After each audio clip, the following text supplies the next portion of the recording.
رسول اللہ اما بعد۔ کہ اللہ تعالیٰ نے ہمیں کیوں پیدا کیا؟ اللہ نے بولے پیدا کیا صرف عبادت کے لیے۔ عبادت کا لفظی ترجمہ کیا ہے؟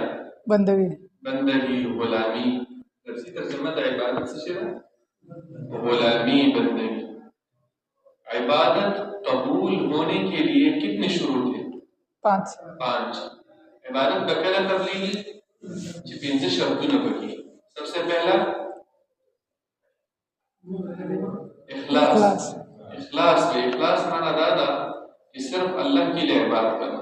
نمبر دوسرا محبت، یعنی عبادت پر مینہ کو ذات پہ بوجھ نہ کرنا، محبت کے ساتھ اللہ کی عبادت کرنا۔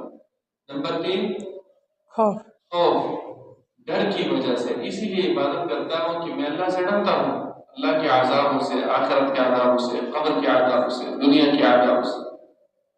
نمبر 4 امید رکھنا، اسی لیے عبادت کرتا ہوں تاکہ امید ہے کہ مجھے اللہ تعالیٰ جنت میں لے کے جائے۔ اور 5واں شرط کیا ہے؟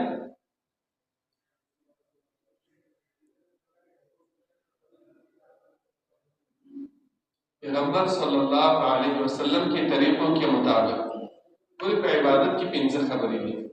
الگ عبادت تبلیغی چې اول شرط کسی شرے اخلاص، اللہ سبحانہ بندگی کی، ریا بنے کے، ځان بنے کے، اللہ سر رسول شریف نے دویم محبت بمینہ باندې اللہ عبادت کو، دریم یرا یری د وجنه چې عذاب راته ملاوي شي، څلورم امید ساتل د الله تعالی، پنځم رسول اللہ صلی اللہ علیہ وسلم کے طریقوں۔ ہاں بھائی جان، عبادت کی قبولیت کے لیے کتنے شروط ہیں؟